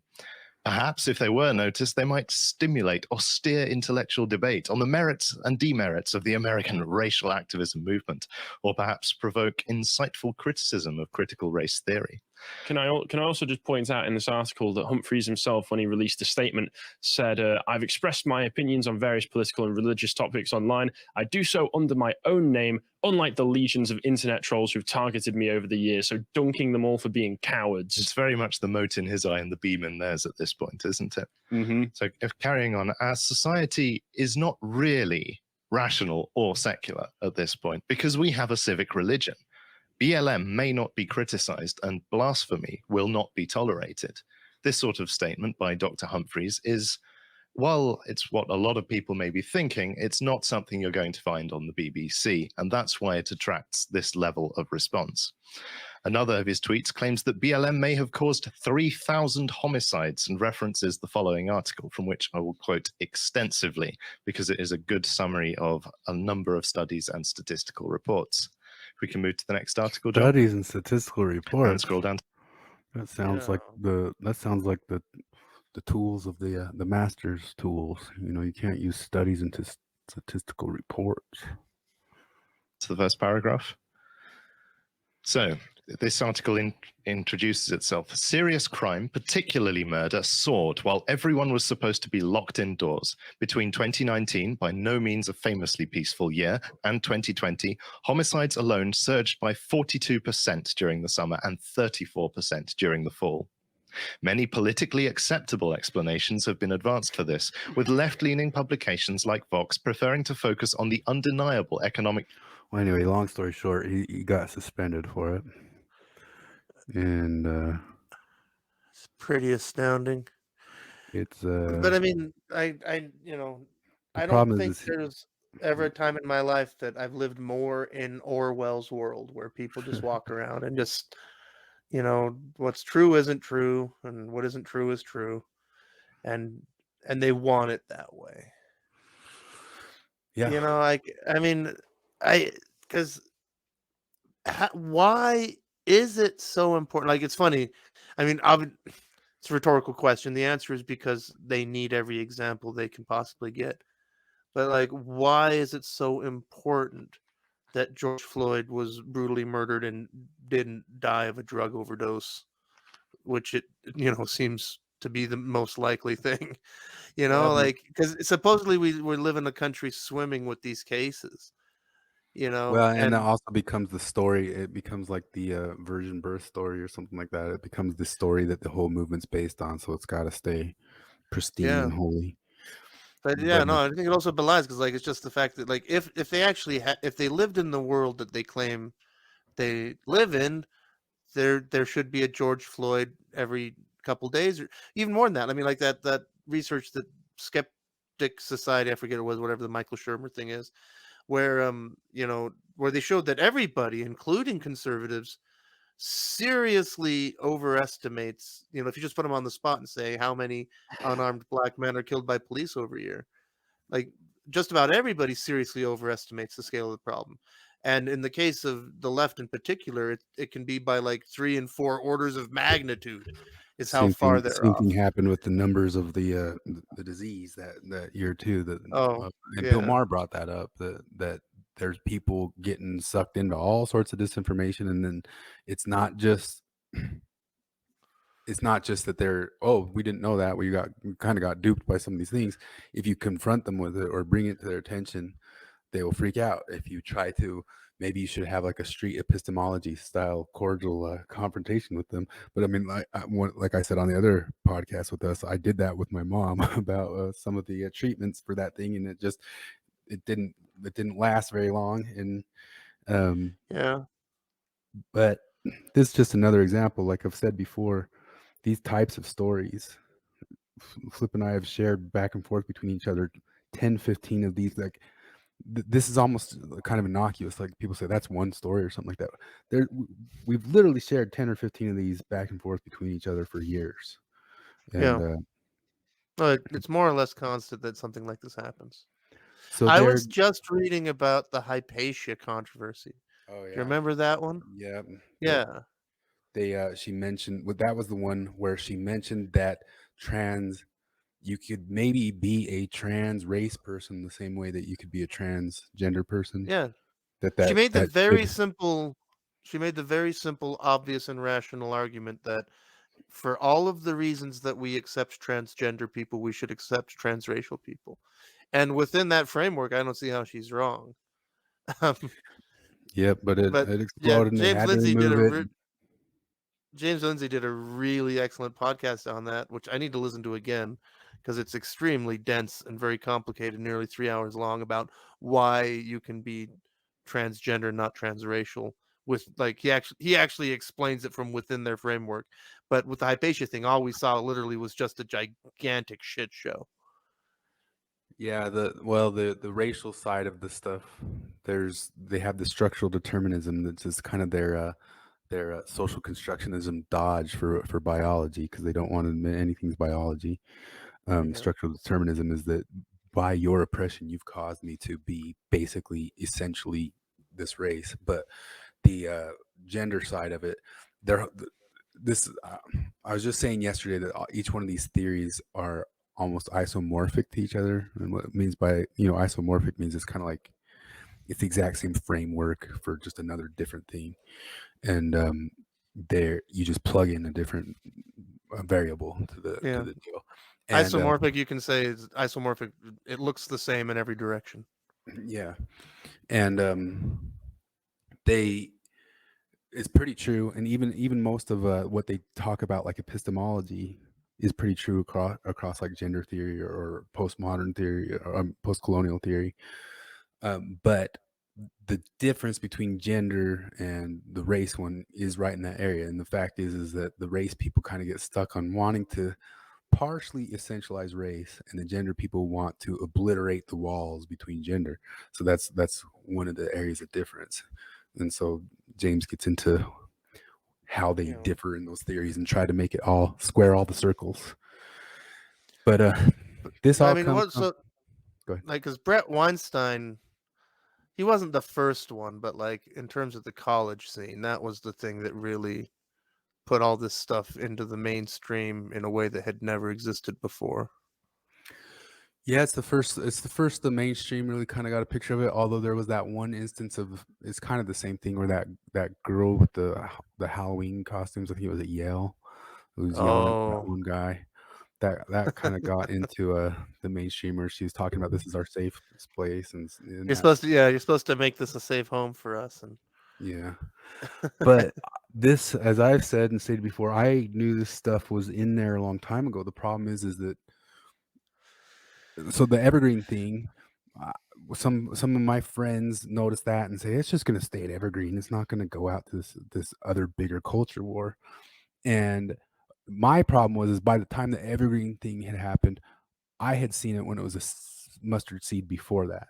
If that makes sense, like I myself waved it off way back and said, it's just gonna. It took over the literature department, Yeah. but it's not going to go out from there. So I'll just go out into the rest of the world. But nope, it follows. And that's another good episode by James Lindsay's The Virus episode, where he talks about how they themselves declare themselves and call themselves a virus. And they speak approvingly of the virus model of transmission as a model for their own movement. Yep. And so the evergreen thing was like, well, now that's gotten bigger to like a whole entire college. And then I would argue, some people would argue, we did see it spill out into the culture at large all through 2020 and beyond. And the whole thing is just trying to grow and grow and grow. We've watched it move into Hollywood. We've watched it move in. Oh, wait, we're kind of getting a conspiracy theory here, huh? Well, let's let the lefties talk about it right here. Let me show you this clip real quick. It's even in the same video. They have to say for themselves. We go to the next article. Few figures from the history of Marxism appear so frequently in the press and in public debate as Antonio Gramsci. For example, in December 2019, the New York Times used Gramsci's oft-quoted phrase, "The old is dying and the new cannot be born," in an op-ed to characterize the state of affairs at the end of the decade. Similarly, the author Salman Rushdie, when asked by Prospect magazine for his favorite quotation, recalled Gramsci's use of the phrase pessimism of the intellect and optimism of the will. On the British left, there is no shortage of allusions to Gramscian terms such as hegemony and common sense in political commentary. I will butt in here to say this article is wrong about common sense. It's been used in the since the 1530s. I was going to say I'd be very surprised. Yes. He didn't invent common sense. What they're talking about there is they use it in the sense that Gramsci uses common sense, which is like with a sneering negativity to it. Yeah. Common sense, but it is absolutely correct. What's that? I was just agreeing with you. Okay. About hegemony, which is a product of Gramsci. Recently, the New Statesman even hailed Gramsci as the Marxist thinker for our times. And boy, is he. In the prison notebooks, the capacity of Marxism to create a new conception of the world is rooted in Gramsci's philosophy of praxis. Here, Gramsci redefines philosophy as an integral part of the realization of proletarian hegemony. Everything is political, even philosophy or philosophies, and the only philosophy is history in action. That is life itself. I mean, talk about like how the thing that, and I'm not saying that Tyson has to be some true believer in this either, but the thing he goes to when he starts dodging off of truth is to a politics. He's, well, what's the politics of this going to be? What's the politics of this going to be? And well, yeah, I mean, the stuff has become so ubiquitous that people have learned, they pick it up, just by osmosis. I mean, that's another thing I love about how well South Park handles their commentary, is the way that, the episode where Cartman, in order to have his own private bathroom, says he's transgender, and it's because that's the thing is like, everybody says like, oh, nobody would fake being transgender just to, for their own nefarious purposes. Like, well, no, like you have to think like a horrible person, and Cartman is a horrible person. How would Cartman exploit this? That's the thing is, South Park does that all the time, where they'll take one of these, very contentious issues, and basically like, well, what would Cartman do? And you see exactly what's out there. And that's things like, and then of course, like they just want to deny that the possibility even exists rather than to just address it directly, which is like what I would rather do, like, because like, the bathrooms thing for me is a really tough nut to crack, like I admit that I don't have an easy, happy solution to that, like socially, I don't care, but like I've listened to enough people that do care for valid reasons. There are enough examples anybody can go look up, real life examples of why this is a concern. It's out there. No, but those are just numbers. Why do data? What's the point? So you sent this to me. How did you even land on it? Was somebody sending it to you? I mentioned cultural Marxism to my little sister, and she sent me back the new Wikipedia article with a gotcha. Because, like she's been accusing me of being an alt-right wacko for a long time, and she's like, see, cultural Marxism is a crazy anti-Semitic conspiracy. And I was like, oh, God damn it. And like I tried to sort her out. Like, no, look at this link. It's two things. Like, even like Rational Wiki, even freaking Rational Wiki cops to that, like, like they throw it away in one paragraph, like, well, yeah, there is this like a Marxist principle of cultural Marxism that like has 100 years of history. Like, there's that little Yeah, thing. it's right. But It's then right here on the screen. It's the first. It's the first thing that they're talking about. that's exactly what I sent you. Yeah. Yeah. Because if you go to Wikipedia now, all it has is the anti-Semitic conspiracy theory Yeah, stuff. I'll pull that vision in a second, because I actually had that stored in my phone I had the cultural Marxism stored in my phone from before they memory hold it, and then after they memory hold it, people were asking me for it, and I sent it around. But I guess you can go to the archives and stuff like that. But I've got that one that was posted up that showed that, and the simple fact that they're memory holding it like that and archiving it is so freaking telling. But they I forgot, just even in this extremely rarely in italics. Okay. Extremely rarely. What are we talking about? But the things that these guys actually write. The Frankfurt School was 100% influenced by Gramsci all the way down, and they write about it. The problem is their own writings. Gosh, it's so hard. That sort of evidence is hard to deal with.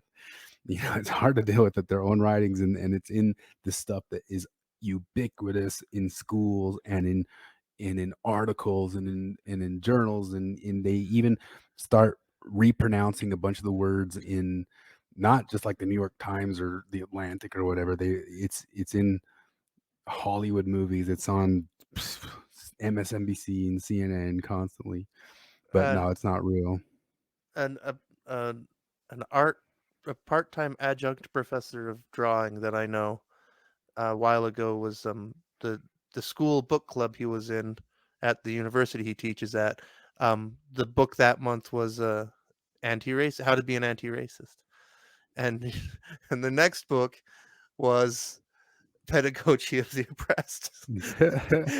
And he's like, just in case, like, I mean, maybe it's just two in a row, but like, I'm just wondering, like, if the next book isn't going to be like one of Bill O'Reilly's or something, like, I'm just going to guess it's going to be something else in a particular vein. So this is one of the things, like, people always say that they get gaslit, by ex-religious or whatever. I get gaslit because, like, in the same way that ex-religious people say they get gaslit, I get gaslit by people who went to college, because I was like, I was there. I mean, they showed me the stuff. They made me read the things.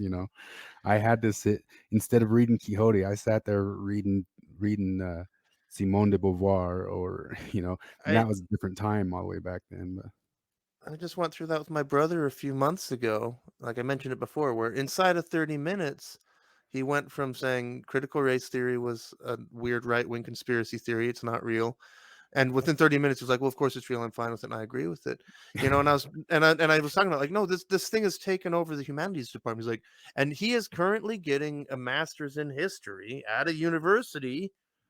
He's like, "Oh no, I don't. I've been in school. I don't see any of this stuff." And I just pull up the English department at the university he's attending, and they've got a whole section on critical theories studies of all kinds. yeah, I mean, And he's like, "Oh well, no, but I mean that's like and like he just keeps backpedaling and backpedaling. It's just like, no, just own it, for hell's sake.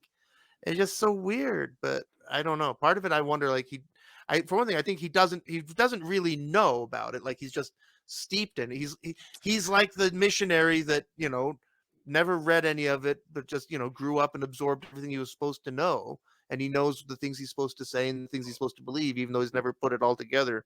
Well, that's one of the arguments that's so hard to make with all this stuff, because, like, I'm for sure not saying that Deline or what's her name know that they're a secret communist or whatever. I think they're joined in, and like being very smart people playing along with the secret communists who are open communists, who say they're open communists, but they've gotten them to buy into these things that have an overarching concept of oppressor versus oppressed, so we should tear it all down.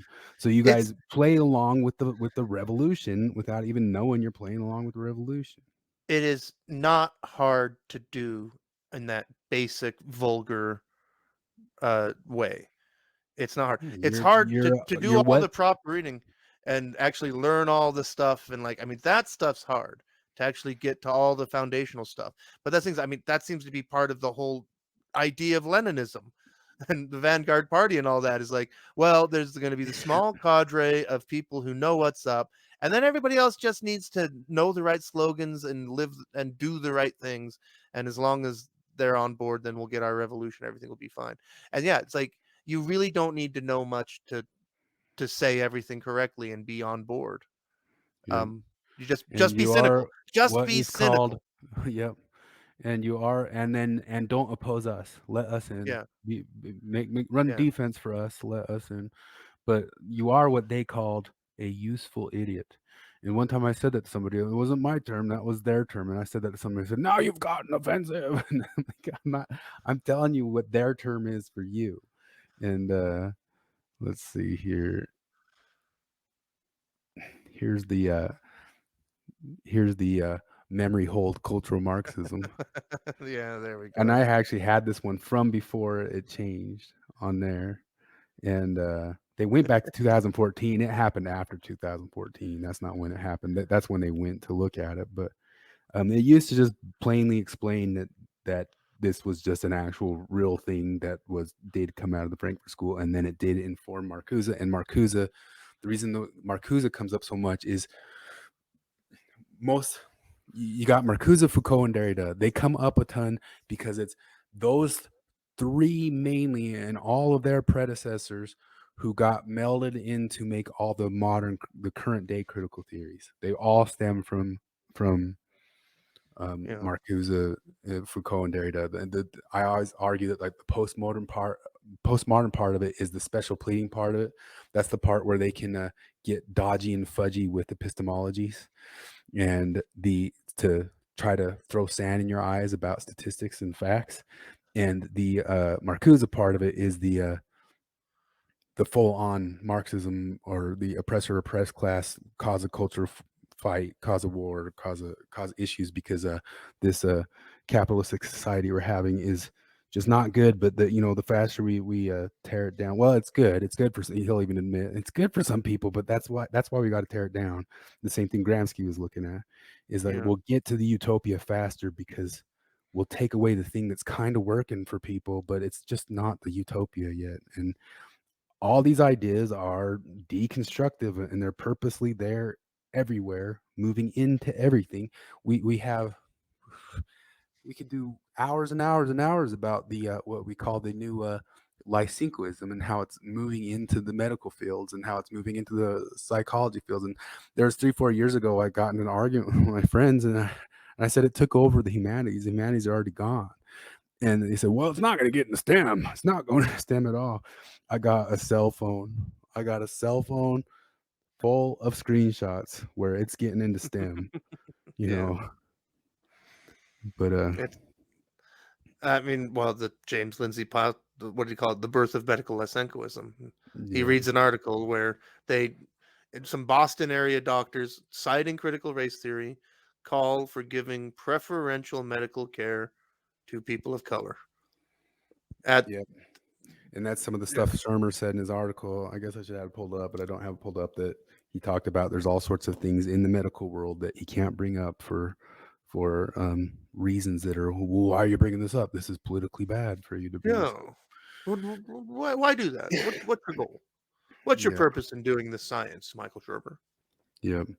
And so I posted a clip yesterday. Maybe there's this James Lindsay's and Benjamin Boyce's last video. I think I told you the whole first little bit of it. They talk about Utah. I wanted to get your opinions on it, but we'll do that. I didn't listen to that yet. Yeah. He talks about how much he likes Utah and thought there's such interesting, weird things that he didn't know about Ogden, Utah. And, it's right it's at the very beginning. Yeah. So let me show you the last little clip from my own video. Well, maybe I'll just go to the one I did yesterday, and then we'll end it off, because I actually have like so many other clips. It's just somehow this has kind of come out a little coherent on accident, because I have so many different bonky things. I have so much, but there's no end to the bonkiness. All right, you there? Stay Mormon. Yeah, that was I was riffing on it. I mean, I said in the thing here, what's the Mormon or John DeLynn? It's riffing off of the stay LDS thing, but it's also riffing off the discussion I had with the Midnight Mormons. Mormons that they don't Yeah. want to be called Mormons anymore either. So Yeah, no, stay Mormon. I'm with you on that. yeah. Relevant. But it's also talking because I mentioned several times how you and I think it was kind of a cynical thing from the start. Right. So those old school kind of atheism versus faith arguments, they're just not relevant right now. They're literally not relevant. If you want to discuss it and like you're actually interested, you know, you actually want to have the ontological discussion with somebody, you know, cool. You sit down, you, depending on the Christian, get some beer or some root beer and have the conversation. That's fun. But, you know, it's actually kind of annoying to have to answer that over and over and over again. So if the conservative movement wants to, So that's I think it's kind of funny because like they mentioned somewhere else, it wasn't in this video, but they're talking about like don't those little arguments seem kind of fun now at this point? Like they once Yeah. were fun. I mean, maybe it was always stressful for like somebody who was a believer who wasn't a believer, but like It all seems so quaint now. these guys could go have like their fun little happy discussion. Like she says, it's so fun about going and challenging a Mormon, and it will be such a fun little thing to make them think outside the box, and it's just going to be it's sweet and fun and cordial. Go try to make these arguments cordial. Good luck. Good luck to you. We've had so many years of it being oh gosh, that's one of the issues with it, and that's why one of the reasons why I knew when I was kind of going after John Larson to say that I know that he couldn't, get down to truth claims on these types of activistic issues, that he can't do it live on his thing without being Neil deGrasse Tyson-y, because he knows that you can't do in a street epistemology cordial thing, or you can't get John Larson fired up about the lies, or you'll be out of the group. Anything else? All right. You know what? Let me read this one little thing. So this is from published in New York City, the Socialist Publication Society in New York, published August of 1919. There's a bunch of articles in here, but this is in one called "What is Bolshevism?" And I'll skip most of it, but I just kind of scanned through this. This was by Rosa Luxemburg, and there's a Wikipedia page about her. You can look her up. But just this paragraph. In the first place, now that production is to be carried on for the sole purpose of securing to all a more humane existence, of providing for all plentiful food, clothing, and other cultural means of subsistence, the productivity of labor must be materially increased. Farms must be made to yield richer crops. The most advanced technical processes must be introduced into the factories of the mines only in the most productive. For the present must be intensively exploited. It follows, therefore, that the process of socialization will begin with the most highly developed industries and farmlands. And this is the punchline. And remember, we're talking about what is what is Bolshevism is what this article is titled. We need not and will not deprive the small farmer or artisan of the bit of land or the little workshop from which he ekes out a meager existence by the work of his own hands. As time goes by, he will realize the superiority of socialized production over private ownership and will come to us of his own accord. Oh, how lovely. The problem with that is so many people don't know how that played out, and our society should know better how that played out. Yeah, no, we should do the whole episode about the Holodomor. Yeah, the kulaks. They were yeah, saying farmers can keep their stuff, not the kulaks. But I'm just kidding. They were all kulaks if they made any profit. Yeah.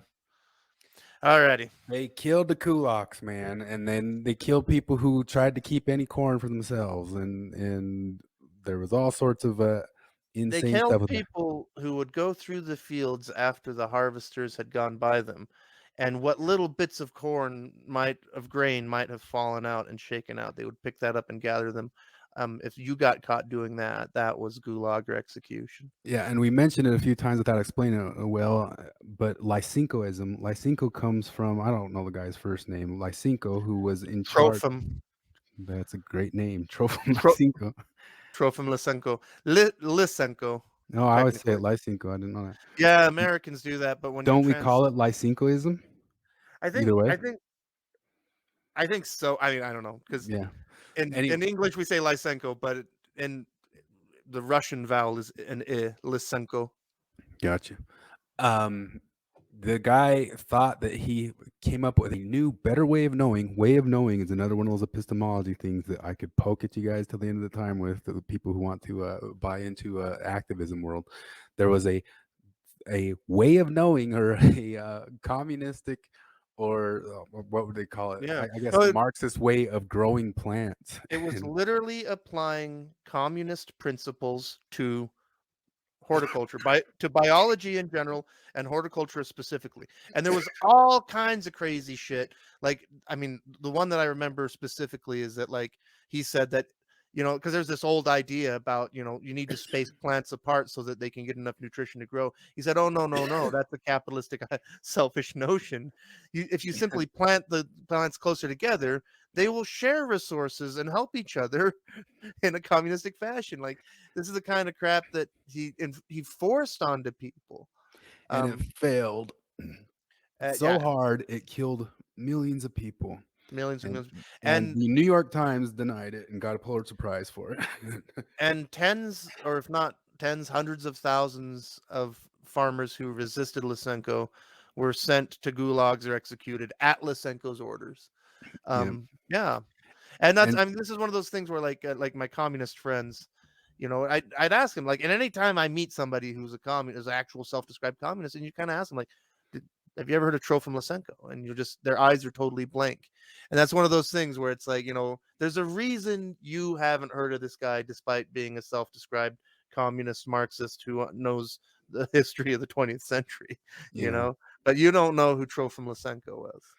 But Mao didn't do much better. It wasn't so stupid as to say, "Hey, the plants will grow under communistic ideals," but it was almost as stupid. Some of his iron, or what he did with the metals, and pulled people out of the fields and all that stuff because he thought it would increase the economy and all that stuff. It ended up causing just as much of a man-made famine, you know, and Yeah. There were multiple Soviet famines, yeah. and they all had different causes in the details, but the root cause in every case was communism. I've heard Without I've heard this several times. Like, I was watching Russia Today. They were making it.